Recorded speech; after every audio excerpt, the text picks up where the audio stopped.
সকাল থেকেই মিহিরের যাকে বলে মুড ভালো নেই। গত 2 ঘন্টা ধরে একটার পর একটা সিগারেট খেয়েই চলেছে। এই মুড ভালো না থাকার কারণ, প্রথমত গত সপ্তাহে তার উপন্যাসের যে পাণ্ডুলিপিটা প্রকাশকের অফিসে দিয়ে এসেছিল, আজ সকালেই প্রকাশক প্রাণতোষ মিত্র ফোন করে বললেন যে তিনি নাকি সেটা হাতেই পাননি। পাণ্ডুলিপি এখন আর ঠিক বলা যায় না, কারণ লেখালেখির কাজটা মিহির তার কম্পিউটারেই করে। সেখান থেকেই তার নতুন উপন্যাসের একটা কপি মিহির ঠিক সময় মতোই প্রকাশকের অফিসে দিয়ে এসেছে। যদিও সেটা প্রকাশকের হাতে হাতে দেওয়া হয়নি, দিয়েছিল অফিসেরই আরেকজন কর্মচারী বিজন বাবুর হাতে, একটা বড় সাইজের এনভেলপে। এনভেলপের ওপরে মিহির নিজের নাম পর্যন্ত লিখে দিয়েছিল। বছরখানেক হলো রহস্য লেখক হিসেবে মিহিরের বেশ নাম ডাক হয়েছে। আগে সংবাদপত্রের অফিসে চাকরি করত, তবে কিছুদিন হলো সে চাকরিতে ইস্তফা দিয়ে পুরোপুরি লেখায় মনোনিবেশ করেছে। তার বইয়ের কাটতি যে ভালোই, সে কথা বলা বাহুল্য। এই মফস্বল শহরে একাই একটা ফ্ল্যাট নিয়ে এসে থাকে। আত্মীয় স্বজন বলতে সেরকম কেউ নেই। একটা কাজের লোক আছে, মহিন, সারাদিন কাজ করে, রাতের দিকে চলে যায়। লেখক হিসেবে মিহিরের সবচেয়ে বড় গুণ হলো সে নির্দিষ্ট সময়ের মধ্যে প্রকাশকের তাগাদা ছাড়াই লেখা জমা করে দেয়।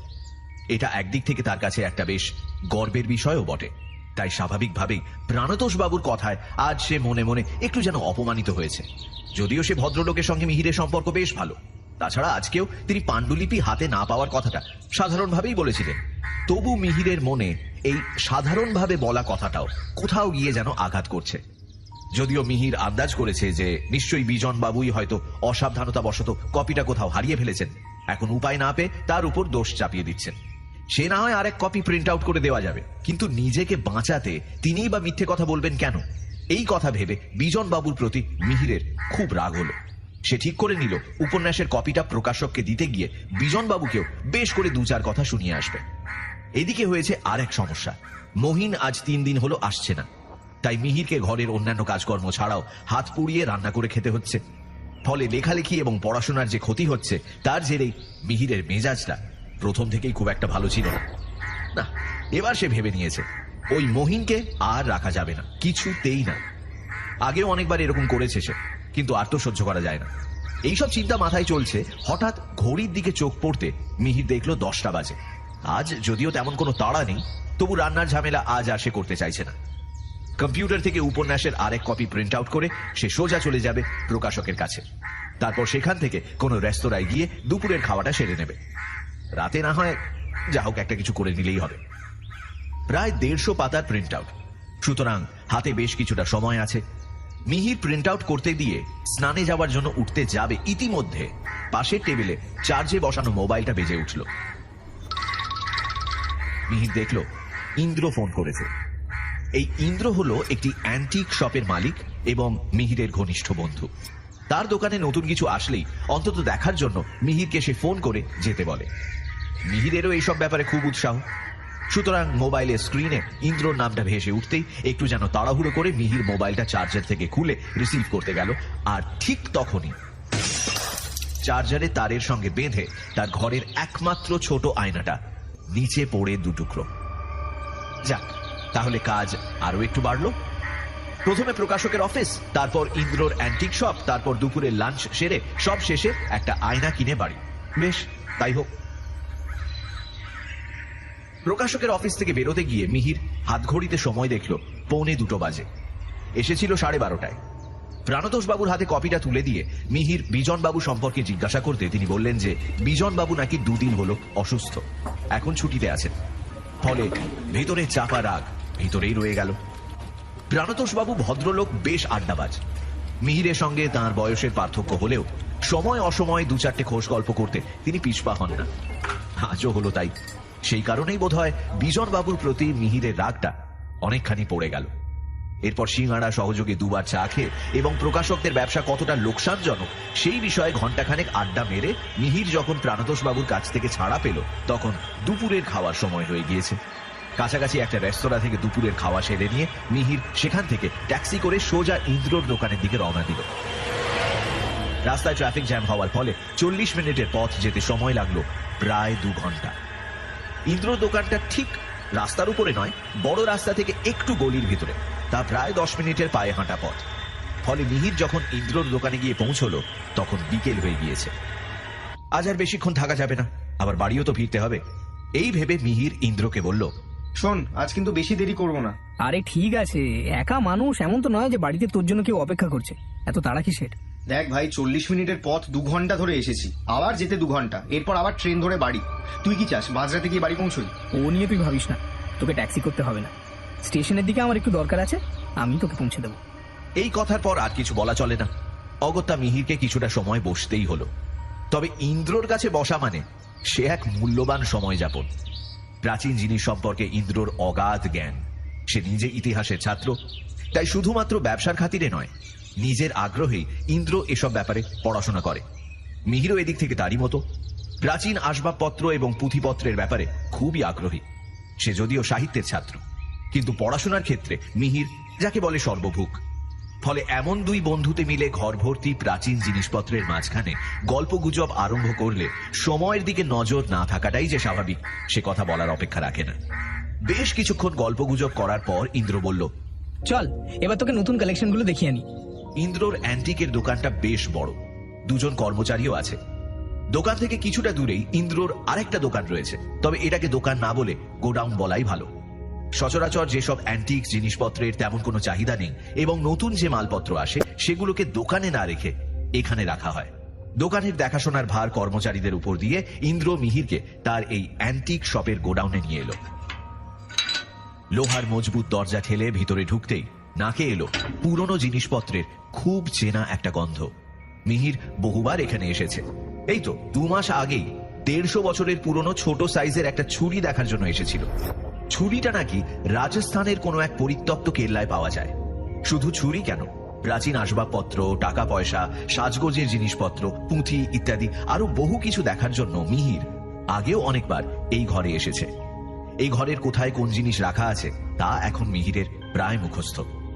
নতুন জিনিসপত্রের মধ্যে ছিল 2টো রাজস্থানী গয়নার বাক্স, একটা ব্রোঞ্জের লক্ষ্মী মূর্তি, একটা নবাবী আমলের গড়গড়া, একটা কম্পাস আর একটা ট্যাঙ্ক ঘড়ি। ওই রাজস্থানী গয়নার বাক্স ছাড়া বাদবাকি জিনিসগুলোর বয়স 200 বছরের কম নয়।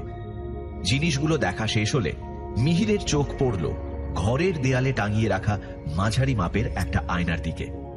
অদ্ভুত ধরনের নকশা করা কাঠের ফ্রেমে বাঁধানো। সেই নকশাটার দিকেই প্রথমে আকৃষ্ট হয়ে মিহির আয়নাটার দিকে এগিয়ে গেল। কাছে যেতে আয়নার ফ্রেমের নকশাটা আরো স্পষ্টভাবে ফুটে উঠল। সচরাচর ফার্নিচারের দোকানে যে ধরনের ফ্রেমের নকশা দেখা যায় এটা ঠিক সেরকম নয়। তাছাড়া আয়নার কাজটাও যেন অন্য রকম। অন্তত মিহির যেখানে দাঁড়িয়ে সেখান থেকে তার মনে হলো যেন আয়নাটায় কাচের বদলে রয়েছে একটা জলের স্তর। মাঝে মাঝে সেখানে যেন ঢেউ খেলছে। মিহির আরো কাছ থেকে দেখার জন্য নিঃশব্দে আয়নাটার দিকে এগিয়ে গেল। ইন্দ্র তাকে এতক্ষণ লক্ষ্য করেনি। সে নতুন আসা জিনিসপত্রগুলো গুছিয়ে রাখছিল। মিহিরের দিকে চোখ পড়তেই সে বলল, এই দেখ, আয়নাটা তোকে দেখাতেই ভুলে গেছি। ইন্দ্রর কথায় মিহির একটু চমকে উঠল। আসলে এক মনে আয়নাটার দিকে তাকিয়ে থাকতে থাকতে সে যেন কি একটা অনুভব করছিল। মিহিরের কথায় সেই ঘোর হঠাৎ কেটে গেল। গত রোববার এক অ্যাংলো ইন্ডিয়ান ভদ্রলোক আমায় ফোন করেন। তার নাম অ্যাডাম ক্রিমসন। আসলে সপ্তাহ 2 আগে আমি আমার দোকানের একটা বিজ্ঞাপন পেপারে দিয়েছিলাম, সেখানে আমার ফোন নাম্বারটাও দেওয়া ছিল। ভদ্রলোক সেই বিজ্ঞাপন দেখেই আমায় ফোন করেন এবং এই আয়নার কথা বলেন। সব কথা শুনে আমি তাকে সোম থেকে শনি এর মধ্যে যে কোনো একটা দিন আসতে বলি, কিন্তু ভদ্রলোক রাজি হলেন না।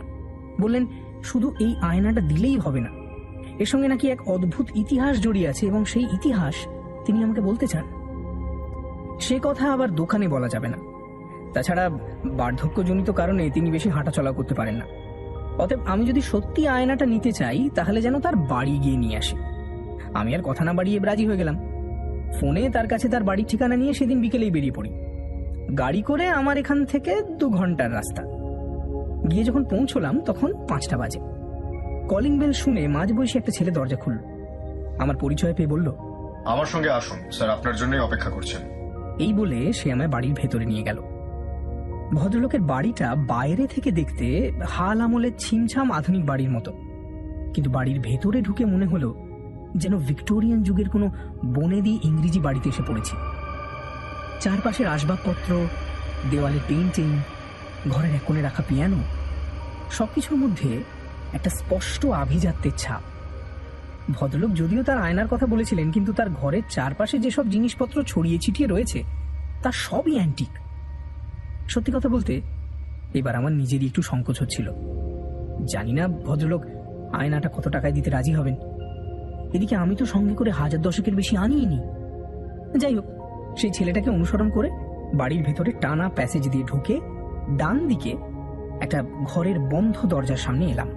স্যার ভিতরে আছে, কাইন্ডলি একবার নক করে নেবেন। হ্যাঁ, আসতে পারি? দরজা ঠেলে আমি ভেতরে ঢুকলাম। এটাই হয়তো ভদ্রলোকের স্টাডি। ঘরের দেওয়াল জুড়ে বুকশেলফ, একপাশে একটা ভিক্টোরিয়ান পেডেস্টাল ডেস্ক এবং ঠিক তার বিপরীতে বসে রয়েছেন এই বাড়ির মালিক। পাশে একটা ফ্লোর ল্যাম্প জ্বলছে। সেই ল্যাম্পের মৃদু আলোয় দেখলাম ভদ্রলোক একটা কফিন কাউচের উপর বসে আছেন।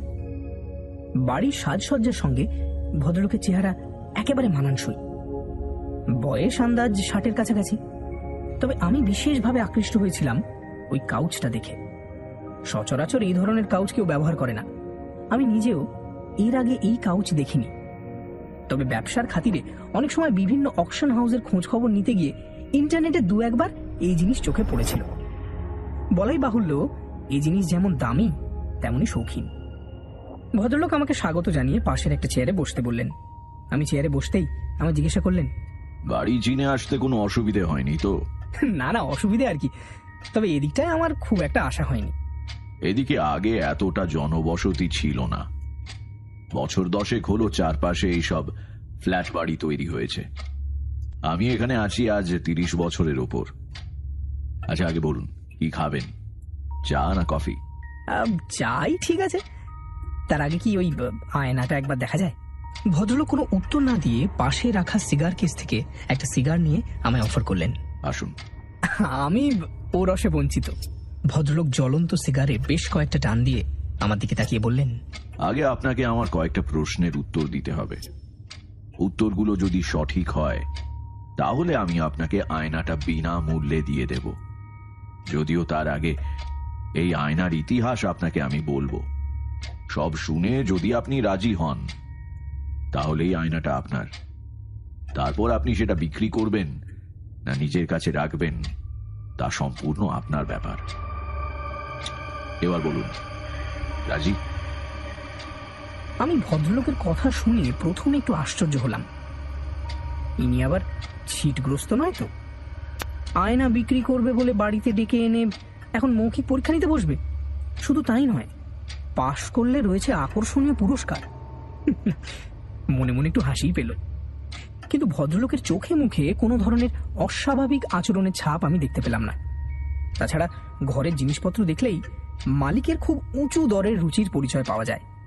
কি আর করব, একটু ভেবে নিয়ে বললাম, রাজি। ভদ্রলোক তার প্রশ্নোত্তর পর্ব আরম্ভ করলেন। আপনি অকাল্ট সোসাইটির নাম শুনেছেন? নাম শুনেছি, এই পর্যন্তই, বিশেষ কিছু জানি না। কতটুকু জানেন? জানি বলতে আনুমানিক 1000 খ্রিস্টাব্দের কাছাকাছি সময় এই ধরনের সোসাইটি তৈরি হয়। মূলত যারা লোকচক্ষুর আড়ালে থেকে ম্যাজিক বা জাদুবিদ্যা অথবা অনেক সময় প্রেত চর্চা করতেন তাদের নিয়ে এই ধরনের সোসাইটি গঠন করা হয়। বেশ। আচ্ছা, আপনি বলিং ব্রুক নামটা কোথাও শুনেছেন? হ্যাঁ, শুনেছি। শেক্সপিয়ারের হেনরি 6 নাটকে এই নামে একজন জাদুকরের কথা আছে। Shakespeare? There are more things in heaven and earth. তিনি অদ্ভুতভাবে হেসে উঠলেন। তার হাতের জ্বলন্ত সিগারের ধোঁয়া, ঘরের মৃদু আলো আর চারপাশের পরিবেশের সঙ্গে সেই হাসি মিলেমিশে কেন জানি না বারবার একটা সাংঘাতিক কোনো কিছুর ইঙ্গিত দিতে লাগলো। সবচেয়ে আশ্চর্য বিষয়, আমার একবারের জন্য আর এই ভদ্রলোককে অস্বাভাবিক বলে মনে হলো না। জানি না কেন, কোন একটা শক্তিতে লোকটা আমায় এই সমস্ত ঘটনা নির্দ্বিধায় মেনে নিতে বাধ্য করছিলেন। পরে যদিও এসব ভেবে নিজের উপরই হাসি পেয়েছিল, সত্যি বলতে ভুলেও গিয়েছিলাম। কিন্তু যতক্ষণ ভদ্রলোকের সামনে বসেছিলাম ততক্ষণ আমি যেন একটা দুর্নিবার ঘোরের মধ্যে ছিলাম।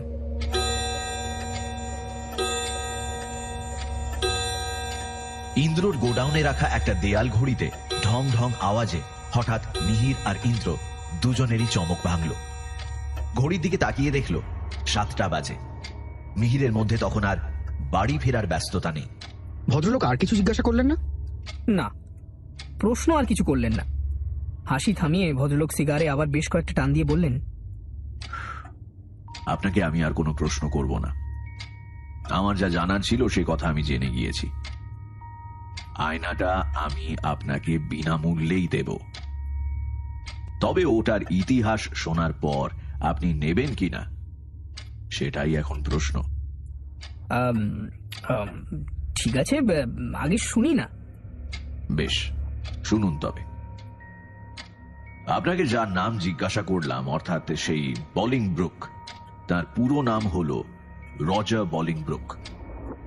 এই বলিংব্রুক ছিলেন 15 শতাব্দীর ইংল্যান্ডের একজন নামকরা পুরোহিত, জ্যোতির্বিদ এবং জ্যোতিষী, এক কথায় একজন বড় মাপের স্কলার।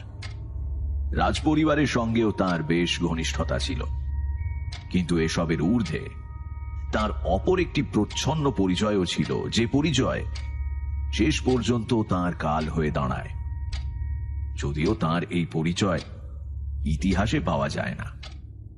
আমি কিভাবে জানলাম সেটা ক্রমশ বুঝতে পারবেন। যাই হোক, এই বলিংব্রুক ছিলেন একজন নেক্রোম্যান্সার, অর্থাৎ তথাকথিত তান্ত্রিক বা প্রেত সাধক। এর একমাত্র শিষ্য ছিলেন আমন। এই আমন গুরু বলিংব্রুকের সমস্ত বিদ্যাই আয়ত্ত করেছিলেন। বলিংব্রুকের জীবন কাহিনীতে তার এই শিষ্যের ভূমিকা খুবই গুরুত্বপূর্ণ। 1440 সালের একটি ঘটনা বলিংব্রুকের জীবনে মর্মান্তিক পরিণতি ডেকে আনে। তাঁরই এক পুরোহিত বন্ধু টমাস সাউথওয়েল গোপনে তৎকালীন ইংল্যান্ডের রাজা হেনরি দ্য সিক্সথের একটি কোষ্ঠী তৈরি করেন। এই কোষ্ঠীতে রাজা হেনরি দ্য সিক্সথের মৃত্যুর কথা উল্লেখ করা ছিল। ঘটনাচক্রে এই কোষ্ঠীর কথা রাজার কানে গিয়ে পৌঁছয়। রাজা হেনরি দ্য সিক্সথ বলিংব্রুক এবং সাউথওয়েল সহ আরো কিছু পুরোহিতকে তার বিরুদ্ধে মৃত্যুর ষড়যন্ত্র করার অপরাধে মৃত্যুদণ্ড দেন। এর মধ্যে বলিংব্রুকের মৃত্যুটা ছিল খুবই মর্মান্তিক। মৃত্যুর আগে যদিও বলিংব্রুক তাঁর তান্ত্রিক ক্রিয়াকলাপের কথা স্বীকার করেছিলেন, তবে সে খুবই সামান্য কয়েকটি স্বীকারোক্তি। সেই সময় এই ধরনের ক্রিয়াকলাপের অর্থই ছিল চার্চের বিরুদ্ধাচরণ করা। ফলে বলিংব্রুকের শাস্তি দ্বিগুণ হয়ে গেল। সেদিন ছিল 18 নভেম্বর। সকালবেলা তাকে ঘোড়ার সঙ্গে দড়ি দিয়ে বেঁধে টেনে হিঁচড়ে শহরের জনবহুল এলাকায় নিয়ে যাওয়া হলো। এরপর তার হাত পা বেঁধে জীবিত অবস্থাতেই তার পেট চিরে ফেলা হলো। সেই সময় এই ধরনের অপরাধীদের এইভাবেই শাস্তি দেওয়া হতো। এই যন্ত্রণা বেশিক্ষণ সহ্য করতে হলো না বলিংব্রুককে। কিছুক্ষণের মধ্যেই তিনি মারা গেলেন। এরপর তার মাথা কেটে লোককে দেখানোর জন্য লন্ডন ব্রিজের ওপর নিয়ে যাওয়া হলো। তার মুন্ডহীন দেহটিকে লম্বালম্বি ভাবে চিরে দুফালি করে শহরের দুদিকে নিয়ে গিয়ে রাখা হলো, আর তার হৃৎপিণ্ড নিয়ে যাওয়া হলো শহরের আরেক দিকে।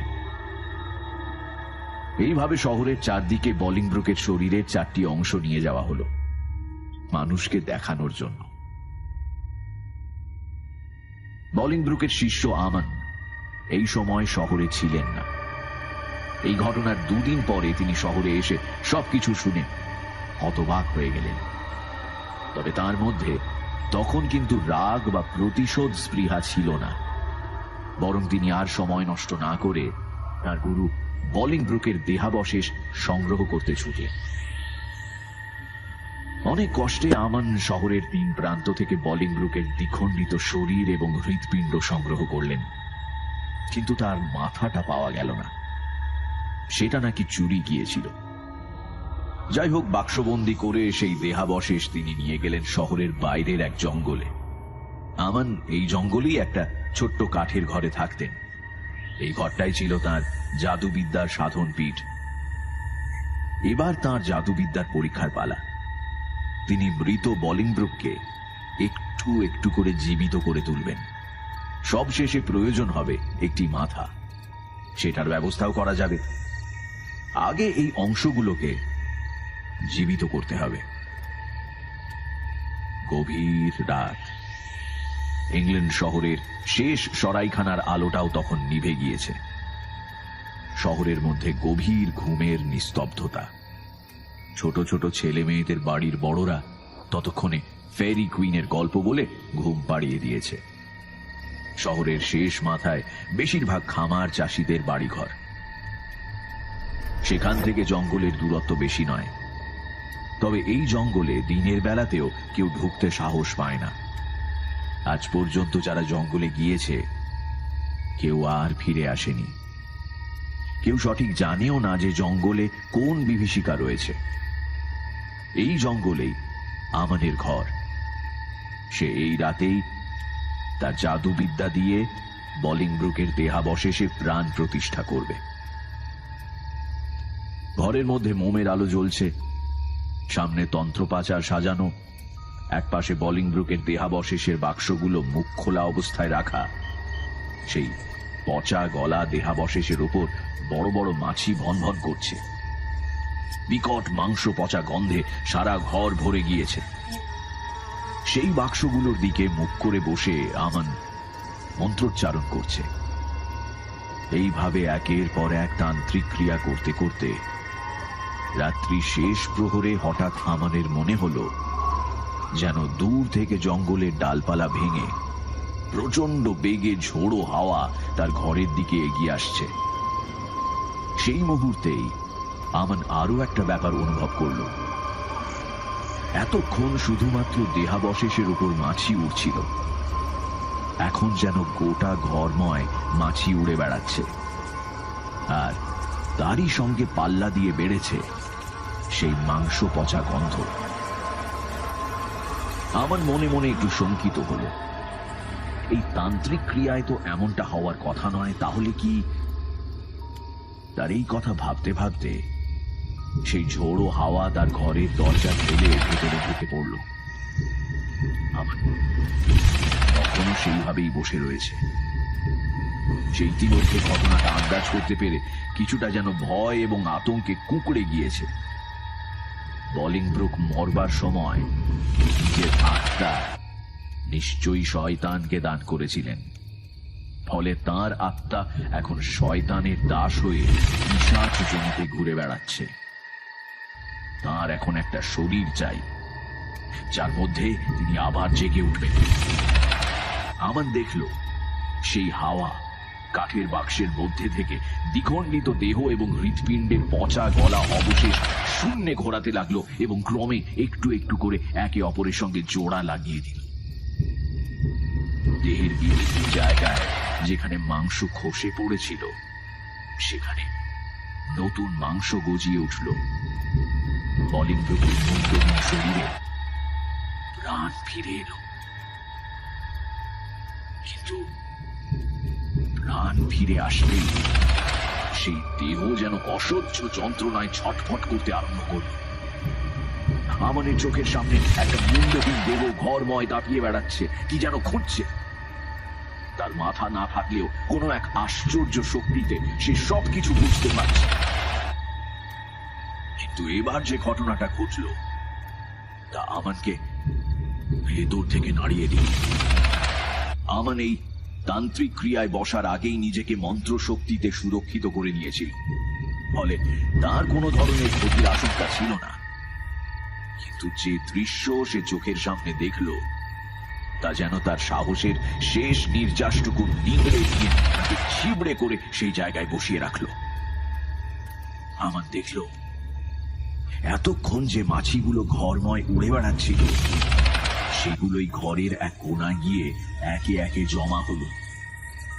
তারপর সেই মাছিগুলো মানুষের আকৃতি ধারণ করল। ঠিক মানুষ নয়, শরীরটা মানুষের, আর মুখটা অনেকটা ছাগলের মতো। শিং দুটো উঁচু হয়ে উঠে মাথার পেছন দিকে বেঁকে গিয়েছে। পিঠের দুদিকে বাদুড়ের মতো একজোড়া ডানা। ক্রমে আকৃতি আরো স্পষ্ট হয়ে উঠল। কিছুক্ষণের মধ্যে সেই আকৃতির শরীর ধারণ করল। মাছিগুলো তখন আর নেই। আমান এক দৃষ্টিতে তার দিকে তাকিয়ে রয়েছে। বাফোমেট বাফোমেট বলতে বলতে আমাদের সারা শরীর কেঁপে উঠল। বাফোমেট শয়তানের অপর নাম। সে নিজে এসেছে।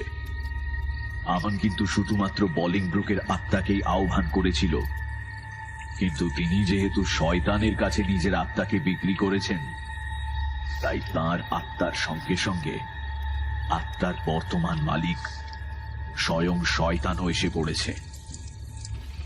শয়তান দেহ ধারণ করার পর বলিংব্রুকের মুন্ডহীন দেহ স্থির হয়ে তার দিকে ফিরে দাঁড়ালো। বাফোমেট তার ডান হাতের তর্জনী আমানের দিকে তুলে ধরতে বলিংব্রুকের দেহটা আস্তে আস্তে আমানের দিকে এগিয়ে আসতে লাগলো। আমান বুঝতে পারল শয়তানের নির্দেশে বলিংব্রুকের প্রেতাত্মা আমানকে হত্যা করে তার মাথা কেটে নেবে। তারপর সেই মাথা নিজের ধরে বসিয়ে শয়তানের দাস বলিংব্রুক আবার জেগে উঠবে। না, এই হতে দেওয়া যাবে না। এই কথা মুহূর্তের মধ্যে আমান ভেবে নিয়ে একটা দুঃসাহসী কাজ করে বসলো। যদিও এই কাজ সে এর আগে কখনো করেনি, শয়তানের সামনে তো নয়। আমান যে মন্ত্রে বলিংব্রুকের আত্মাকে আহ্বান করেছিল, ঠিক সেই মন্ত্রই উল্টো ভাবে উচ্চারণ করতে আরম্ভ করলো। ফলে তার খুব কাছাকাছি এসে বলিংব্রুকের মুন্ডহীন দেহটা আর আমাদের দিকে এগোতে পারল না, সেখানেই দাঁড়িয়ে থাকলো। বাফোমেট দাঁড়িয়ে এক দৃষ্টিতে আমাদের দিকে তাকিয়ে রয়েছে। আমাদের ভয় এতক্ষণে অনেকটা কেটে গিয়েছে। সে জানে বলিংব্রুকের প্রেতাত্মা এখন আর তার ক্ষতি করতে পারবে না, শয়তানও পারবে না। এবার শয়তান এক পা করে বলিংব্রুকের মুন্ডহীন দেহের দিকে এগিয়ে গেল এবং মুহূর্তের মধ্যে সেই দেহটাকে দু হাতে ধরে দাঁত দিয়ে ছিঁড়ে ছিঁড়ে খেতে লাগলো। ফিনকি দিয়ে তার দেহ থেকে রক্ত ছড়িয়ে পড়ল আমাদের সারা ঘরে। বলিংব্রুকের সেই মুন্ডহীন দেহের ছটফটানি দেখে আমান তার যন্ত্রণার কথা বুঝতে পারল। আমান বুঝেছে বাফোমেট তার দাস বলিংব্রুকের মুন্ডহীন দেহকে আর এখানে রাখবে না। বলিংব্রুকের প্রেতকে মানুষের দেহে সম্পূর্ণভাবে জাগিয়ে তুলতে না পেরে রাগে প্রতিহিংসায় বাফোমেট তার দাস বলিংব্রুকের দেহকে খেয়ে ফেলছে। এবার বলিংব্রুককে জাগানোর জন্য অন্য একটা মানুষের দেহ প্রয়োজন। কে সেই মানুষ? তবে কি আমান নিজেই? এই কথা ভাবতে ভাবতে আমান দেখল কিছুক্ষণের মধ্যেই বাফোমেট সম্পূর্ণ দেহটাকে খেয়ে ফেলেছে। তার চোখগুলো রক্তের মতো লাল, সেখানে যেন নরকের আগুন জ্বলছে। আবার শয়তান আমাদের দিকে তর্জনী তুলেছে। কিছুক্ষণের জন্য চারিদিক নিস্তব্ধ। তারপর শয়তান সেই অবস্থাতেই বিকট একটা চিৎকার করে উঠল। সেই চিৎকারের সঙ্গে সঙ্গে জঙ্গল থেকে বুনো নেকড়ের দল একসঙ্গে ডেকে উঠল। এরপরই আগের মতো সেই ঝোড়ো হাওয়া হয়ে শয়তান জঙ্গলের মধ্যে দিয়ে কোথায় যেন মিলিয়ে গেল।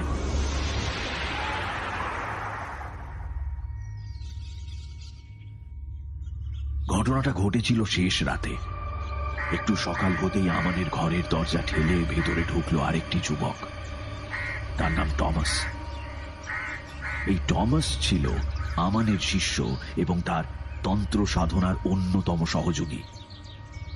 সে ঘরে ঢুকে দেখে আমান অজ্ঞান হয়ে মেঝের উপর পড়ে আছে।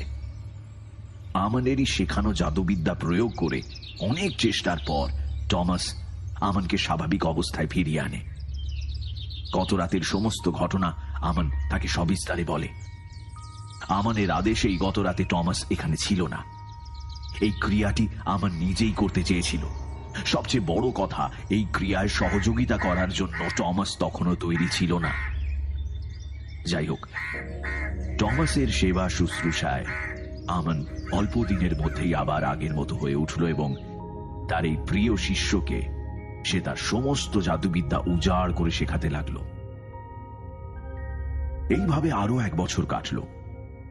টমাস তখন জাদুবিদ্যায় আমানের মতোই দক্ষ হয়ে উঠেছে।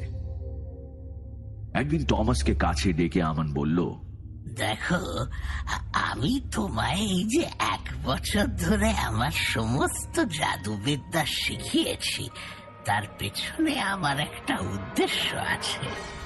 গত বছর সেই ঘটনার পর আমি বেশ বুঝতে পেরেছিলাম যে শয়তান যে কোনো ভাবেই হোক না কেন আমার আত্মাকে নরকে নিয়ে যাবে।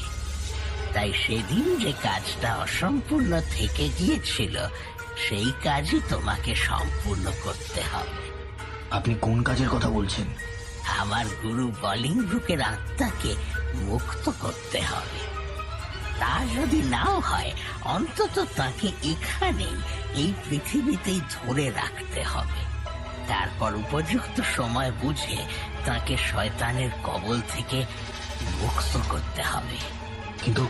কিন্তু গতবার আমি নিজেই বুঝতে পারিনি যে এরকম একটা পরিস্থিতির মুখোমুখি হতে হবে, কিন্তু এবার আমি প্রস্তুত।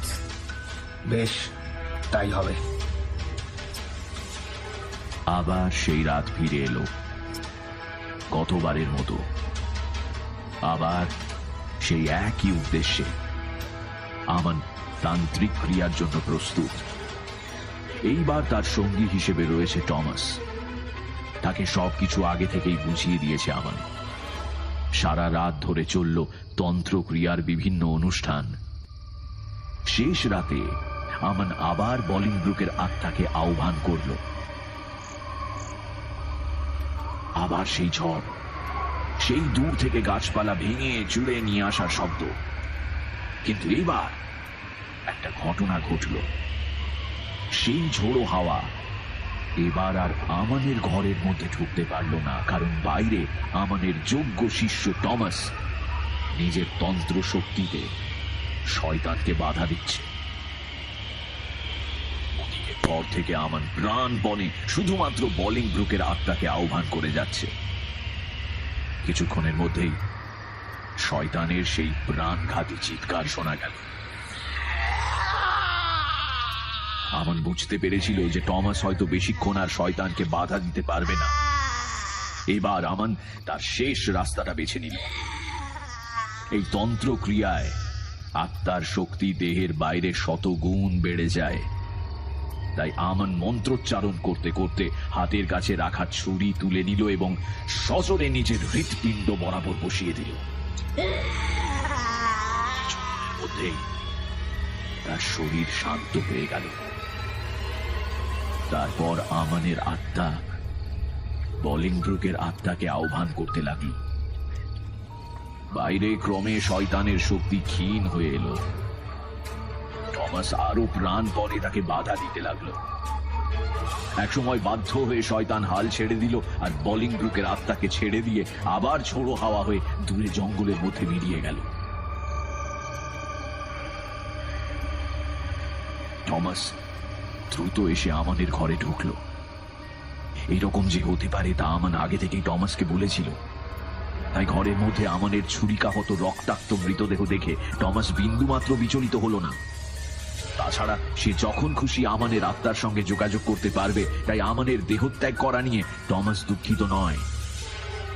এই ক্রিয়া করার আগে আমান তাকে বলেছিল বলিংব্রুকের আত্মার শক্তিকে সে 3টে কবচের মধ্যে ভাগ করে রাখবে, কিন্তু প্রতি 100 বছর অন্তর তার আত্মার শক্তি জেগে উঠবে। কারণ শয়তান বলিংব্রুকের আত্মা বাধ্য হয়ে ছেড়ে গিয়েছে, কিন্তু বলিংব্রুক এখনো শয়তানের দাস। তাই 100 বছর অন্তর তার শক্তি জেগে উঠে শয়তানের কাছে যেতে চাইবে। তখন তাকে বাধা দিতে হবে, আর এর জন্য চাই বলি, মানুষের বলি। আমান আরো বলেছিল এই 3টে কবচ তার উত্তরাধিকারীর কথা শুনবে। বলিংব্রুকের সমস্ত জাদুবিদ্যা তার সহায়ক হবে। আমান আরো বলেছিল সবকিছু শেষ হলে টমাস যেন এই আমানের দেহ সমেত তার ঘরটাকে আগুনে পুড়িয়ে দিয়ে আর এই কবচ 3টে নিয়ে অন্য কোনো সুরক্ষিত জায়গায় চলে যায়। আমানের শেষ নির্দেশ মতো সেই কবচ 3টে নিয়ে টমাস আমানের মৃতদেহ সমেত তার ঘরে আগুন ধরিয়ে দেয় এবং ভোরের প্রথম আলো ফুটে ওঠার সঙ্গে সঙ্গে ইংল্যান্ড ত্যাগ করে অন্য শহরে চলে যায়।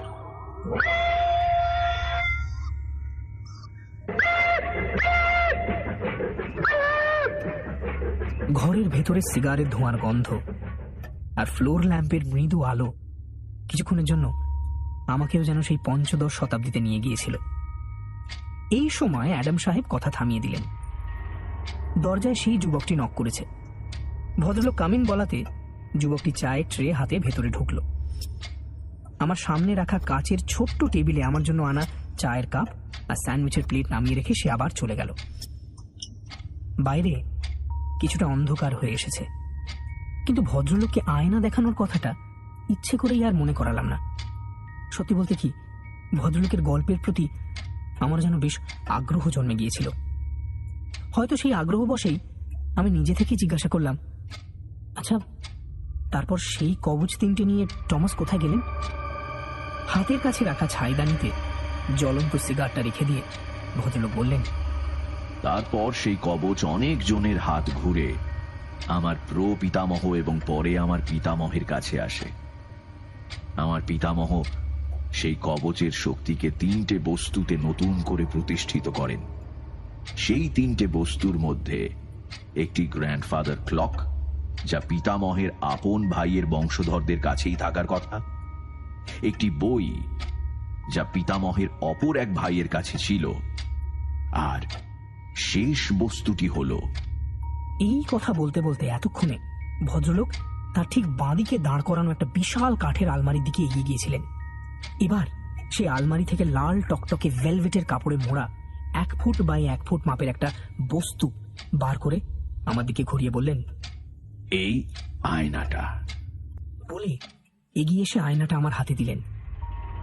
কাপড়ের ঢাকনা আলগা করে দেখলাম, খুব সাধারণ একটা আয়না, শুধু কাঠের ফ্রেমটা অসাধারণ নকশা করা। আমি আয়নাটা হাতে নিয়ে কত টাকায় বিক্রি করলে আমার পোষাবে সেই কথাই ভাবছিলাম। তবে আমায় এরকম নিবিষ্ট মনে আয়নার দিকে তাকিয়ে থাকতে দেখে ভদ্রলোক কি ভাবছিলেন জানি না। তিনি আমায় একটু চাপা গলায় বললেন, এবার বলুন, আপনি কি আয়নাটা নিতে চান? হ্যাঁ হ্যাঁ হ্যাঁ হ্যাঁ নিশ্চয়ই, যদি আপনার কোনো আপত্তি না থাকে আর কি। বেশ, তাহলে এই আয়না আজ থেকে আপনার। কথাটা বলতে গিয়ে ভদ্রলোকের মুখটা কেমন যেন পাল্টে গিয়েছিল। একটা আশঙ্কা না না ভয় নাকি উত্তেজনা সেই সময় তার মুখে ফুটে উঠেছিল। আমার তখন আর ওসব নিয়ে চিন্তা করার সময় নেই, কারণ সত্যি কথা বলতে আমার এই ব্যবসায়ী জীবনে এই প্রথম এইরকম লাভ হয়েছে। 1 পয়সাও খরচ করতে হলো না, অথচ এরকম একটা অ্যান্টিক একেবারে বিনামূল্যে পেয়ে গেলাম। কথা শেষ হলে আমি ভদ্রলোকের কাছে বিদায় নিয়ে উঠতে যাব, হঠাৎ আমার মনে একটা প্রশ্ন এলো। আমি আমার দরজার দিক থেকে মুখ ফিরিয়ে ভদ্রলোককে জিজ্ঞাসা করলাম, আচ্ছা, একটা কথা জানতে পারি? দেখলাম ভদ্রলোকের ঠোঁটের কোণায় হাসির মৃদু রেখা ফুটে উঠেছে, যেন আমার এই প্রশ্নের জন্যই তিনি অপেক্ষা করছিলেন। বললেন, নিশ্চয়ই। আচ্ছা, টমাসের কাছ থেকে আপনার প্রপিতামহ কবচ 3টে পেয়েছিলেন, তারপর আপনার পিতামহ এবং পিতার হাত ঘুরে আপনার কাছে এসেছে, তাই তো? না, তা নয়। কবচ 3টে আমার পিতামহ এবং পিতামহ পেয়েছিলেন, আমার পিতা বা আমি পাইনি। সরি, আপনি মানে আপনাদের বংশ কিভাবে টমাসের সঙ্গে জড়িয়ে পড়লো সেই কথাই জানতে ইচ্ছে করছে। ভদ্রলোক এক দৃষ্টে আমার চোখের দিকে কিছুক্ষণ তাকিয়ে আমায় বললেন, টমাসের পুরো নাম টমাস হেনরি ক্রিমসন। আমরা তারই বংশধর। এই কথা শোনার পর আর কিছু জিজ্ঞাসা করতে মন চাইল না। ভদ্রলোক সত্যি কি মিথ্যে বলছেন আমি জানি না, তবে তার গল্পের প্লট বিন্যাস যে সাংঘাতিক সে কথা মানতেই হবে। যাই হোক, আমি ভদ্রলোকের কাছে বিদায় চেয়ে আয়না সঙ্গে করে ফিরে এলাম। কথা শেষ করে ইন্দ্র সবে কি যেন বলতে যাবে, এমন সময় তার অ্যান্টিক শপের এক কর্মচারী এসে বলল, স্যার, দোকান কি বন্ধ করে দেবো? ইন্দ্র ঘড়ি দেখল, 7:30 বাজে। তুমি বরং একটা কাজ করো, দোকানটা বন্ধ করে চাবিটা বাড়িতে দিয়ে চলে যাও, গোডাউনটা আমি বন্ধ করছি। ঠিক আছে স্যার। মিহিরকে উদ্দেশ্য করে ইন্দ্র বলল, চল তোকে স্টেশনে ছেড়ে দিয়ে আসি। ইন্দ্র, এই আয়নাটা আমার চাই। মানে তুই নিবি এটা? ইন্দ্র যেন একটু আশ্চর্যই হয়ে গেল। এর আগে বহুবার অনেক দামি অ্যান্টিক শখ করে মিহিরকে দেওয়ার জন্য ইন্দ্র অনেক সাদাসাদি করেছে, কিন্তু মিহির বন্ধু হয়েও কখনো কোনো কিছু নিতে চায়নি। সেই কলেজ থেকেই মিহির এইসব ব্যাপারে প্রয়োজনের থেকে একটু বেশি যেন মুখচোরা। ইন্দ্র তার একমাত্র বন্ধু, তা সত্ত্বেও মজা করেও কোনোদিন তার কাছে কিচ্ছু চায়নি। তাই আজকে সরাসরি আয়নাটা চেয়ে বসায় ইন্দ্র যেন একটু আশ্চর্য হয়ে যায়। ইন্দ্রর ভাব বুঝতে পেরে মিহির একটু জোর করেই হাসার চেষ্টা করে বলল, আরে আজ সকালে আমার ঘরের আয়নাটা ভেঙে গেছে। দেখ, এমনিতে তো একটা কিনতেই হতো, সেখানে তোর কাছে যখন পেয়ে গেলাম তখন ভাবছিলাম এটাই নিয়ে নি। তবে এই জিনিস কেনার সাধ্য আমার আছে কিনা সেটার দাম শুনে তারপর বলতে পারবো। আরে ধুর, এ তো আর আমার পয়সা দিয়ে কিনতে হয়নি। তাছাড়া এটা নিয়ে আসার পর থেকেই ভাবছিলাম আর বিক্রি করব না, নিজের কাছেই রেখে দেবো। তুই যদি নিতে চাস তাহলে তো কথাই নেই, আমার কাছে থাকাও যা, তোর কাছে থাকাও তাই। দাঁড়া, আমি আয়নাটা প্যাক করে দিচ্ছি। মিহির আর বাধা দিল না। প্যাক করার জিনিসপত্র সব দোকানে, গোডাউনের মধ্যে তাই কিছু না পেয়ে ইন্দ্র সেই লাল ভেলভেটের কাপড়ে আয়নাটা মুড়ে মিহিরের হাতে দিয়ে বলল, এই কাপড়ে মুড়িয়ে দিলাম, কি চলবে তো? চলবে মানে দৌড়বে। ভাই এবার যেতে হবে। হ্যাঁ হ্যাঁ, তুই গিয়ে গ্যারেজের সামনে দাঁড়া, আমি গোডাউনটা বন্ধ করিয়ে আসছি। ইন্দ্রর অ্যান্টিক শপ থেকে বেরিয়ে গাড়ি করে শর্টকাটে স্টেশন পৌঁছতে লাগলো ঠিক 35 মিনিট। ফলে ইন্দ্রর কাছ থেকে আয়না সহ বিদায় নিয়ে 8:22 ট্রেনটা ধরতে মিহিরকে বিশেষ পরিশ্রম করতে হলো না।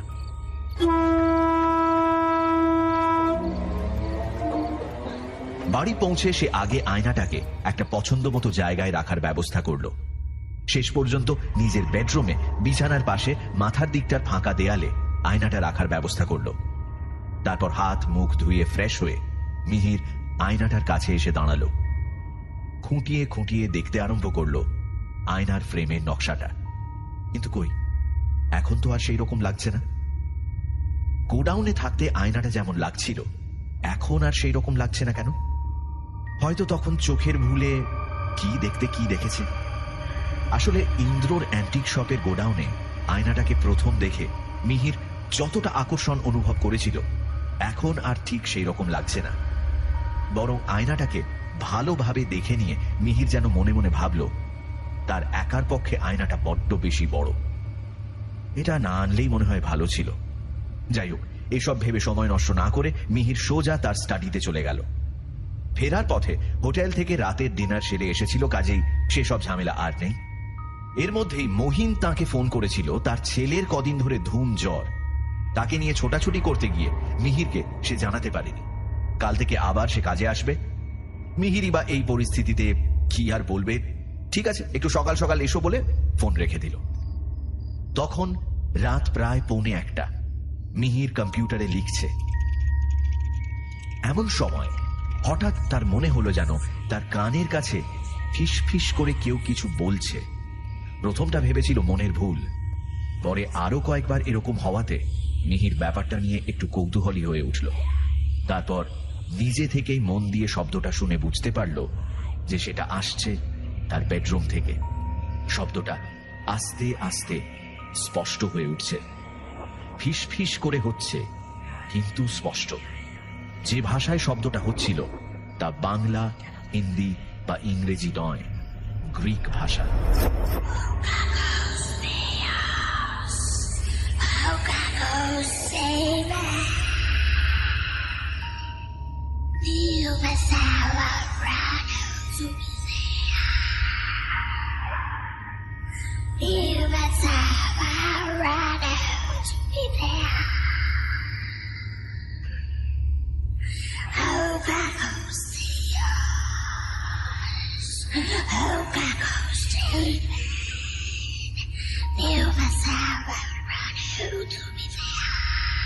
কথাটা স্পষ্টভাবে শুনতে পেয়ে মিহির যেন মন্ত্রচালিত হয়ে চেয়ার থেকে উঠে ধীর পায়ে বেডরুমের দিকে এগিয়ে গেল। যতই বেডরুমের দিকে এগিয়ে যেতে লাগলো সেই শব্দ আরো স্পষ্ট হয়ে উঠল। বেডরুমে গিয়ে মিহির সেই আয়নার সামনে এসে দাঁড়ালো। ঘরে নীল রঙের একটা নাইট ল্যাম্প জ্বলছে। সেই আলোয় মিহির নিজের ছায়া আয়নাতে দেখতে পাচ্ছে। এবার সে দেখল আয়নায় তার ছায়াটা যেন ঢেউ খেলে গেল, ঠিক গোডাউনে দেখা দৃশ্যের মতো। এখন মনে হচ্ছে আয়নায় যেন কোনো কাঁচই নেই, তার বদলে রয়েছে জলের আস্তরণ। সেই আস্তরণে মাঝে মাঝে ঢেউ খেলে যাচ্ছে। এদিকে সেই শব্দ আরো জোরে চারদিক থেকে মিহিরকে চেপে ধরছে। হঠাৎ আয়নার কাঁচ আগের মতো স্থির হয়ে গেল, কিন্তু সেখানে মিহিরের প্রতিচ্ছবি নেই। যার প্রতিচ্ছবি আয়নায় ভেসে উঠল তার দেহ না পুরুষের না মহিলার, অথচ উভয় শরীরেরই সমস্ত লক্ষণ সেখানে রয়েছে। আর মাথাটা অনেকটা ছাগলের মতো, যার দুটো শিং উপর দিকে উঠে মাথার পিছনে বেঁকে গিয়েছে। তার চোখ দুটো যেন লাল আগুনের ভাটা। সে যেমন নিষ্পলক ভাবে মিহিরের দিকে তাকিয়ে, মিহিরও তেমনি নিষ্পলক এবং বিস্ফারিত চোখে তার দিকে তাকিয়ে রয়েছে। এইভাবে কিছুক্ষণ থাকার পর আয়নার ফুটে ওঠা সেই প্রতিচ্ছবি মিহিরের দিকে ডান হাতের তর্জনী তুলে ধরল। আয়নার কাছে সশব্দে একটু একটু চির ধরে তা গ্রিক অক্ষরের আকৃতি নিল। সেই অক্ষরেই এবার ভেসে উঠল সেই কথাগুলো যা এতক্ষণ মিহিরের চারপাশে ক্রমাগত হয়েই চলেছে।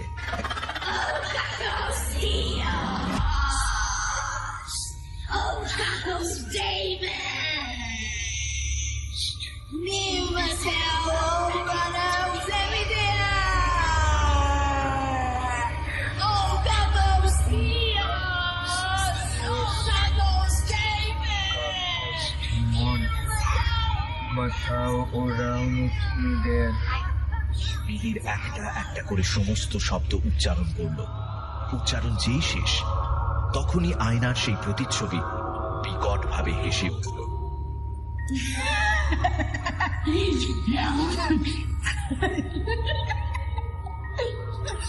সেই হাসি যতটা ভয়ানক ততটাই মর্মান্তিক। সেই হাসির শব্দে মিহিরের মনে হলো যেন সে আর কোনোদিনও এই পৃথিবীতে ফিরে আসতে পারবে না। সে দূরে চলে যাচ্ছে, এমন এক জায়গায় যেখানে শুধুই যন্ত্রণা, কষ্ট। সে জায়গা পৃথিবীর কোনো জায়গা নয়। এই কথা ভাবতে ভাবতে মিহিরের চোখ ঝাপসা হয়ে আসছে। আর ঠিক সেই সময় রাস্তার সবকটা কুকুর যেন একসঙ্গে কেঁদে উঠল। এরপরই মিহির জ্ঞান হারিয়ে মেঝের উপর পড়ে যায়। দূর থেকে যেন ঘন ঘন কলিং বেলের শব্দ কানে আসছে। কিছুক্ষণের মধ্যে তা স্পষ্ট হয়ে গেল। কে এসেছে? একটা ঝিম লাগা ঘোরের মধ্যে বিছানায় পড়ে মিহির ভাবছে, কাল রাতে কি হয়েছিল? দুঃস্বপ্ন? মাথাটা এত ব্যথা করছে কেন? দরজায় কে এসেছে? চলে যাও। সেই ঘোরের মধ্যেই বিড়বিড় করে মিহির এইসব বলছে। এদিকে কলিং বেল থেমে গিয়ে দরজায় ধাক্কা পড়তে আরম্ভ করেছে। বিরক্তি ক্লান্তি ভাব নিয়ে মিহির তার অবশ শরীরটাকে কোনো রকমে টেনে দরজার কাছে নিয়ে গেল। দরজা খুলে দেখল তার কাজের লোক মহিন এসেছে। সে তো মিহিরকে দেখে একটু যেন ঘাবড়েই গেল। জিজ্ঞাসা করল, কি হয়েছে দাদা? সেই কখন থেকে ডাকছি, শরীর খারাপ? মিহির চেষ্টা করেও না, এর বেশি আর কিছু বলতে পারল না। দরজা খুলে দিয়ে সে আবার বিছানায় এলিয়ে পড়ল। কাজের লোকটাও তাকে আর কিছু জিজ্ঞাসা করে বিরক্ত করেনি। সে নিজের মতো কাজ করে যখন দুপুরের খাওয়ার জন্য মিহিরকে ডাকতে গেল, ততক্ষণে মিহির অনেকটা সুস্থ হয়ে উঠেছে। তবু ইচ্ছে করে বিছানায় শুয়ে কাল রাতের কথা ভাবতে লাগলো। কাজের লোকটা ডাক দিতে সে উঠে বসল। তারপর স্নানে চলে গেল। স্নানের পর মিহির একদম সুস্থ হয়ে উঠল। মন থেকে কাল রাতের ঘটনাটাও তখন অনেকটা হালকা হয়ে গিয়েছে। মাথার যন্ত্রণাও এখন আর নেই। দুপুরে খাওয়া দাওয়া করে সে লিখতে বসল। লেখা যখন শেষ হলো তখন 4টে বাজে। বিকেলে চা দিয়ে তারপর মহিন বাড়ি চলে গেল। গত রাতের ঘটনাটার রেশ হালকা হয়ে এলেও সারাদিনই কোনো না কোনো কাজের ফাঁকে সে ঘটনাটাকে বারবার মনে করছিল। রাতে খাওয়া শেষ করে লিখতে বসবে, এমন সময় মিহির দেখল তার মোবাইলটা রয়েছে তার বেডরুমে। সেটা আনতে গিয়েই মিহিরের চোখ পড়ল আয়নার দিকে। গতকাল রাতের মতো আবার সেই আয়নায় মাঝে মাঝে যেন ঢেউ খেলে যাচ্ছে। মিহির সেইভাবেই মন্ত্রমুগ্ধের মতো আয়নার সামনে বিস্ফারিত চোখে দাঁড়িয়ে রইল। আয়নার মধ্যে এখন আর তার প্রতিচ্ছবি নেই, বরং সেই জায়গায় ফুটে উঠেছে আর একজনের প্রতিচ্ছবি। তো বিজনবাবু, কিন্তু এ কি? ওই লোকটার পিছনে ও কে দাঁড়িয়ে? মিহির দেখল গতকাল রাতের সেই ভয়ঙ্কর মূর্তিটা বিজনবাবু পেছনে দাঁড়িয়ে রয়েছে। বিজনবাবুর পরনে সাদা পাজামা আর গায়ে বাটিকের ফতুয়া, কিন্তু তিনি এবার যা করলেন তা দেখে মিহিরের দম বন্ধ হয়ে যাওয়ার উপক্রম হল। কখন যেন বিজনবাবুর পিছনে দাঁড়িয়ে থাকা সেই বিকট মূর্তি ফাঁস দেওয়া একটা দড়ি পিছন থেকে তার মুখের সামনে ধরল, আর তিনিও নির্বিকার ভাবে সেই দড়ি গলায় পরে নিলেন। এরপরই পিছনের সেই বিকট মূর্তি ফাঁসের দড়ি উপরে উঁচু করে ধরল, আর একটু একটু করে বিজনবাবুর পা মাটি থেকে বেশ খানিকটা উপরে উঠে গিয়ে শূন্যে ঝুলতে লাগলো। তার চোখে মুখে তখন শ্বাসরোধ হওয়ার যন্ত্রণা। তিনি অনবরত হাত পা ছুঁড়ছেন। এমন সময় বিকট মূর্তিটা দড়ি ধরে উপরের দিকে একটা জোরে টান দিল, আর ঠিক তখনই মনে হলো যেন ঝুলন্ত অবস্থায় থাকা বিজনবাবুর ঘাড় ভেঙে তার মাথাটা একটু উপরের দিকে উঠে একপাশে কাত হয়ে গেল। তার গলার কাছে ধীরে ধীরে সেই দড়ির মাপে চাপ বাঁধা কালশিটে দাগ ফুটে উঠল। এরপর মিহির দেখল সেই বিকট মূর্তিটা সেই অবস্থাতেই বিজনবাবুর মৃতদেহটা ফাঁসের দড়ি ধরে টানতে টানতে নিয়ে যাচ্ছে। এই সমস্ত দৃশ্য মিহির কতক্ষণ ধরে দেখলো জানা নেই, কিন্তু তার ঘোর কাটতেই সে দেখল যে সে কম্পিউটারের টেবিলে বসে আছে। সামনে রাখা টেবিল ঘড়িতে সময় তখন রাত 12টা, অথচ তার বেশ মনে আছে খাওয়া শেষ করে সে যখন লেখার টেবিলে এসে কম্পিউটারের সামনে বসেছিল তখনই বাজে 12টা। তাহলে কি ঘড়িটা নষ্ট হয়ে গেল, নাকি সে পাগল হয়ে যাচ্ছে? আবার ক্রমে কাল রাতের মতোই মানসিক ক্লান্তি, ভয়, আতঙ্ক মিহিরকে গ্রাস করছে। কিন্তু আজ সে নিজেকে সম্পূর্ণভাবে পরিস্থিতির হাতে তুলে দেবে না। সে যে করেই হোক এই রহস্যের একটা কিনারা করবেই। তার শরীর মন এখন সম্পূর্ণভাবে বিধ্বস্ত, কিন্তু তা সত্ত্বেও সে বিছানায় গিয়ে গতকালের মতো শুয়ে পড়ল না, বরং কম্পিউটারের টেবিলেই বেশ খানিকক্ষণ সময় মাথায় হাত দিয়ে চুপ করে বসে থাকল। পাশেই ফ্লাস্কে কফি রয়েছে। একটু সুস্থ হলে সে চোখে মুখে জল দিয়ে এসে আবার কম্পিউটারের টেবিলে বসলো এবং ফ্লাস্ক থেকে খানিকটা গরম কফি ঢেলে নিয়ে খেতে লাগলো। পরপর 2 কাপ কফি খেয়ে মিহিরের নার্ভগুলো যেন একটু চাঙ্গা হয়ে উঠেছে। এবার সে ব্যাপারটা এক মনে ভেবে দেখতে চায়। এমন সময় তার চোখ পড়ল কম্পিউটারের দিকে। আচ্ছা, ইন্টারনেট থেকে কি এই সম্পর্কে কিছু জানা যেতে পারে? কি যেন কথাটা গতকাল রাতে শুনেছিল, ও কাসোস না ও কাকোস? মনে পড়েছে, ও কাকোস ডেমন। একদম ঠিক। মিহির আর দেরি না করে ও কাকোস ডেমন কথাটা লিখে ইন্টারনেটে সার্চ করল। বেশি পরিশ্রম করতে হলো না, 2-1টা সাইট ঘাঁটতেই বেরিয়ে পড়ল একটা ভয়ানক তথ্য। যে কথাটা সে গতকাল রাতে শুনেছিল এবং স্বপ্নেই হোক আর বাস্তবেই হোক নিজেও সে উচ্চারণ করেছিল, তা হল শয়তানকে জাগানোর একটা মন্ত্রের প্রথম অংশ। সম্পূর্ণ মন্ত্রটা হল ও কাকস থিওস, ও কাকস ডেমন, নিউমা টো ওরানো থুমাথে, যার অর্থ O wicked god, O wicked demon, spirit of the sky, remember, remember. ইউরোপের নেক্রোম্যান্সার বা তান্ত্রিকরা শয়তান জাগানোর এই ক্রিয়া করত। তাহলে কি ইন্দ্র আয়নাটা সম্পর্কে যা শুনেছিল সবই সঠিক? মিহির আরো জানতে পারল এই মন্ত্রোচ্চারণ করার পর যদি শয়তান জেগে ওঠে তাহলে সে 3 জন মানুষের বলি নেবে। সেই শয়তানের এক নাম বাফোমেট। এই তথ্যের সঙ্গে শয়তান বা বাফোমেটের যে ছবি দেওয়া রয়েছে তার সঙ্গে আয়নায় দেখা সেই বিকট মূর্তির অনেক মিল। মিহিরের বুঝতে আর বেশি সময় লাগলো না। সে এবার স্থির, নিশ্চিত এই আয়নাকে অবলম্বন করে শয়তান জেগে উঠেছে। সে এবার 3টে মানুষের বলি নেবে। তাহলে কি তার প্রথম বলি বিজনবাবু? তিনি কি তাহলে এখন আর বেঁচে নেই? মিহির কোন রকমে নিজেকে সামলে নিয়ে সঙ্গে সঙ্গে প্রাণতোষ বাবুকে ফোন করলো। মোবাইলে দেখলো তখন বাজে রাত 1:45। প্রাণতোষ বাবু যথারীতি ফোন তুললেন না। মিহির অনেকবার চেষ্টা করেও কিছু করতে পারল না। এখন তার কাছে সকালের জন্য অপেক্ষা করা ছাড়া আর কোনো উপায় নেই। সারা রাত মিহিরের ঘুম হয়নি। দুশ্চিন্তায়, ভয়ে, আতঙ্কে এক রাতের মধ্যেই তার চেহারা যেন অর্ধেক হয়ে গিয়েছে। ভোরের দিকটায় কখন যেন সে ঘুমিয়ে পড়েছিল মনে নেই। সকালে ঘুম ভাঙল কাজের লোকের কলিং বেলে।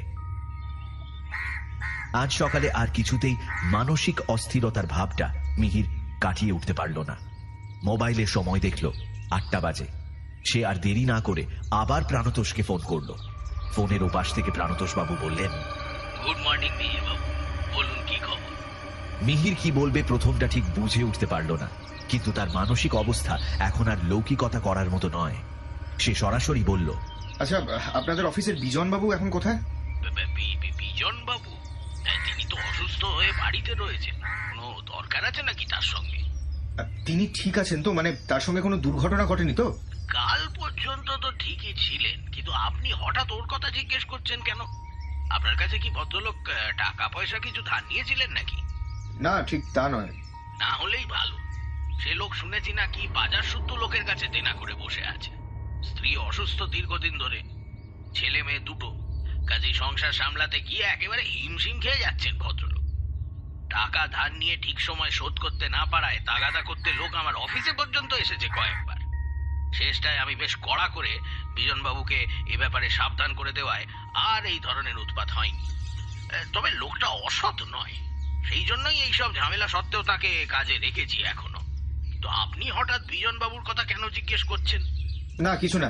আচ্ছা, বিজন বাবুর কোনো খবর পেলে আমায় জানাবেন প্লিজ। ঠিক আছে, সে আর এমন কি। তা আপনার শরীর ঠিক আছে তো? এই সময় কিন্তু খুব জ্বরজারি হচ্ছে। সকালে উঠে গরম জলের সঙ্গে একটু... কথাটা সম্পূর্ণ না হতেই ফোন কেটে দিল মিহির।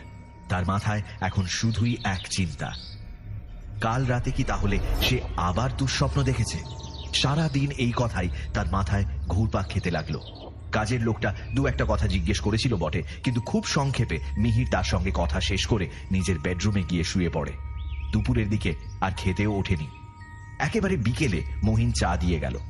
বিকেলে মিহিরের নিজেকে মানসিকভাবে একটু সুস্থ বলে মনে হচ্ছে। চা খেয়ে সে কম্পিউটারের টেবিলে গিয়ে বসল, কিন্তু লেখা আর কিছু মাথায় আসছে না। সে লিখবে বলেও বসেনি, শুধু যে কপাতা এখনো পর্যন্ত লিখেছে সেগুলোই একটু দেখছিল। মনে কিন্তু ইতিমধ্যে একটা আশঙ্কা এসে বাসা বেঁধেছে। হয়তো আজ রাতে আবার কিছু একটা দেখবে, হয়তো অন্য কেউ। কিন্তু না, রাতে আর কিছু হলো না। প্রায় 1টা পর্যন্ত জেগে থেকে মিহির ঘুমিয়ে পড়ল। সকালে ঘুম ভাঙল মোবাইলের রিংটোনে। ঘুম ভাঙতে একটু দেরি হলো মিহিরের। গত 2 দিন ধরে যা যাচ্ছে তার উপর দিয়ে গতকাল রাতে সেসব ঝামেলা না হওয়ায় খুব ভালো ঘুম হয়েছে। এদিকে প্রাণতোষ বাবু ফোন করেই যাচ্ছেন। 3বার রিং হওয়ার পর ঘুম জড়ানো চোখে মিহির মোবাইল রিসিভ করল, আর করতেই ওপাশ থেকে ভেসে এলো, মিহির বাবু, গতকাল রাতে বিজন বাবু আত্মহত্যা করেছে। মুহূর্তের মধ্যে মিহিরের আলস্য ভাব যেন উবে গেল। তার পরিবর্তে একটা অকস্মাৎ ভাবে আসা মানসিক আঘাতে সে মাথা থেকে পা পর্যন্ত কেঁপে উঠল। কি কি বলছেন? এটা কাল কখন হলো? এটা কিভাবে?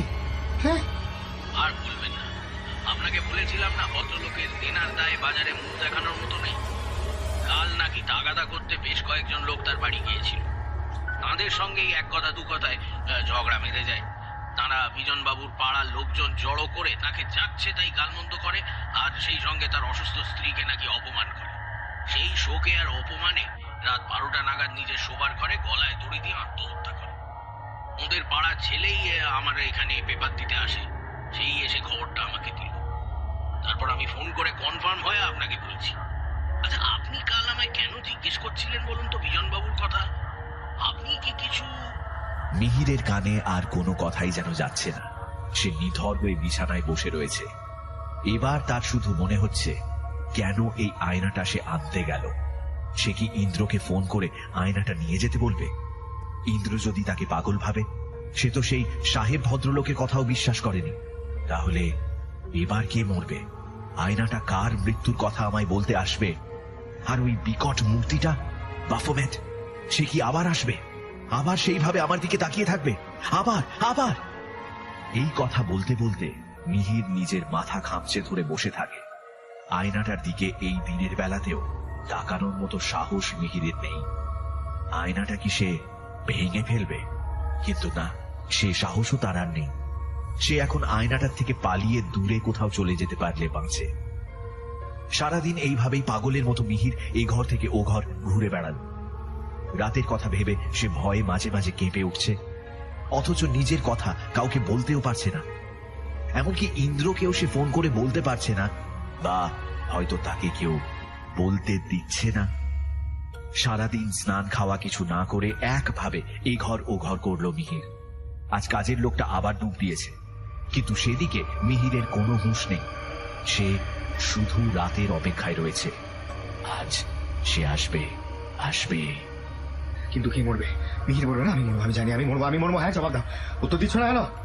এইভাবে সারাদিন ধরে থেকে থেকে আয়নার কাছে এসে নিজেকেই নিজে জিজ্ঞাসা করতে লাগলো। আবার পরক্ষণে আয়নার ভয়ে পালিয়ে বাইরের বারান্দায় চলে গেল। বিকেলের দিকটায় শরীর এবং মন অত্যাধিক ক্লান্ত হয়ে যাওয়ায় মিহির ঘুমিয়ে পড়েছিল। তাকে আর এখন স্বাভাবিক মানুষ বলা যায় না। কয়েকদিনের মধ্যে এতগুলো ঘটনা ঘটে গেল যে স্বাভাবিক মানুষের পক্ষে এর মুখোমুখি হওয়া খুবই কঠিন। সবচেয়ে বড় কথা, মিহির কাউকে কিছু বলতে পারছে না, বা সে হয়তো চাইছে বলতে, কিন্তু কি বা কেউ যেন তাকে বলতে দিচ্ছে না, আটকাচ্ছে, বাধা দিচ্ছে। মিহিরের ঘুম ভাঙল যখন, তখন প্রায় রাত 10টা, কিন্তু তার ঘুম স্বাভাবিকভাবে ভাঙেনি। সে কানের কাছে আবার সেই মন্ত্রোচ্চারণ শুনতে পেয়েছে। এবার একটু অন্য রকম ঘটনা ঘটল।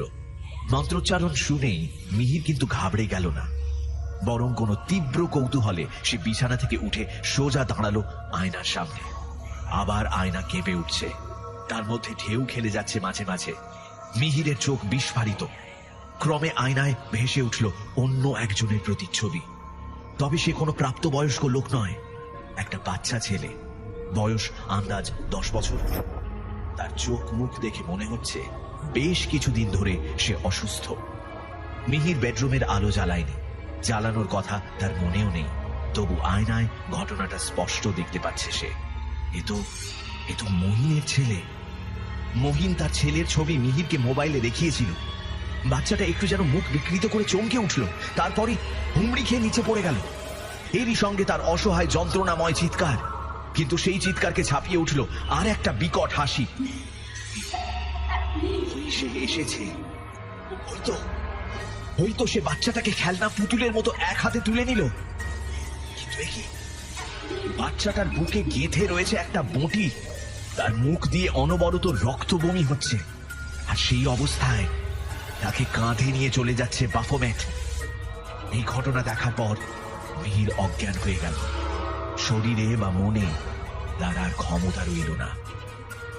সারা রাত অজ্ঞান হয়ে থাকার পর যখন সকালে মিহিরের জ্ঞান ফিরল, তখন প্রায় 7টা বাজে। সে নিজে নিজেই কোনো মতে বাথরুমে ঢুকে শাওয়ার খুলে দিয়ে তার নিচে দাঁড়িয়ে পড়ল। ট্যাঙ্কের ঠান্ডা জল মাথায় পড়তেই তার শরীর কিছুটা ধাতস্থ হলো, আর এরই সঙ্গে এই দুটো মৃত্যুর জন্য সে নিজেকে দায়ী মনে করে অঝরে কাঁদতে লাগলো। কান্নার ফলে তার অস্বাভাবিক মানসিকতা কিছুটা শান্ত হলো। প্রায় আধ ঘন্টা এইভাবে কেটে গেল। এমন সময় তার মনে পড়ল, আয়নায় দেখা ঘটনাটা বাস্তবে ঘটার বেশ কিছুক্ষণ আগে দেখা যায়। অন্তত বিজনবাবুর বেলায় তো সেই রকমই হয়েছিল। তাহলে মহিনের ছেলে একটু বেঁচে আছে নিশ্চয়ই। ওকে আমাকে বাঁচাতেই হবে, বাঁচাতেই হবে। বাথরুম থেকে ভিজে জামা কাপড়ে সে বেডরুমে ছুটে এলো। তারপর মোবাইল থেকে মহিনের নাম্বারে ফোন করলো। মহিনের বাড়ি আরো একটু গ্রামের দিকে, সেখানে নেটওয়ার্কের প্রবলেম লেগেই থাকে। তাও হার মানলে চলবে না, মহিনকে সাবধান করতেই হবে। সে একবার দুবার এই করে 6 বার মহিনের মোবাইলে ফোন করার চেষ্টা করে অবশেষে 7 বারের বার যখন ফোনটা লাগলো, তখন মহিনের পরিবর্তে মহিনের পাড়ার লোক ফোন রিসিভ করলো। ফোন রিসিভ করতেই মিহির শুনতে পেল ওপাশ থেকে ভেসে আসছে মরা কান্নার আওয়াজ। মিহির আর সাহস করে কিছু বলতে পারল না, সে ফোন কেটে দিল। সে বুঝতে পেরেছে মহিনের ছেলে আর নেই। মিহির আয়নার সামনে দাঁড়িয়ে এক দৃষ্টিতে তাকিয়ে মিহিরের চোখ মুখ বসে গিয়ে চেহারা এই কদিনেই কঙ্কাল সার হয়ে গিয়েছে। তার উপর এই মানসিক চাপ সে আর সহ্য করতে পারছে না, তাই আজ রাতে সে এর একটা ব্যবস্থা করবে।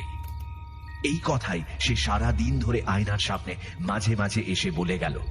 সকালবেলা শাওয়ারের জলে স্নান করে সেই ভিজে গায়ে মিহির সারা দিন ছিল, ফলে বিকেলের দিকে তার জ্বর এলো। কিন্তু সে আর স্বাভাবিক মানুষের মতো এসব কিছুই বুঝতে পারছে না। সে এখন পুরোপুরি পাগল হয়ে গিয়েছে। রাত তখন 1টা হবে। জ্বরের ঘোরেই হোক, ক্লান্তিতেই হোক, মিহির জড়সড় হয়ে কুকুরের মতো ঘরের এক কোনায় পড়েছিল। এমন সময় তার কানে এলো,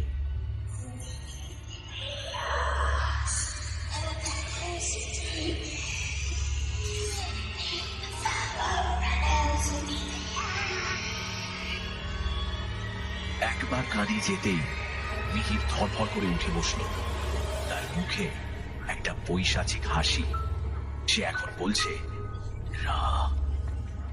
রক্ত, আরো রক্ত দেখবো, আরো আরো আরো রক্ত দেখবো। এই বলে সে চিৎকার করে উঠল।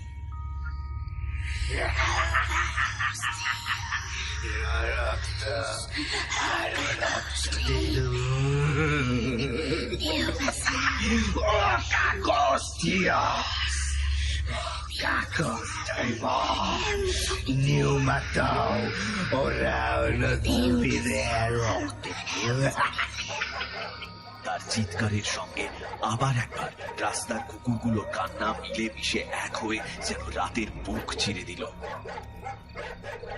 এর কদিন পর মিহিরের ফ্ল্যাট থেকে দুর্গন্ধ আসায় পাড়ার লোকেরা দরজা ভেঙে মিহিরের ঘরে ঢুকে দেখল মিহিরের লাশ তার বেডরুমের মেঝের ওপর পড়ে রয়েছে।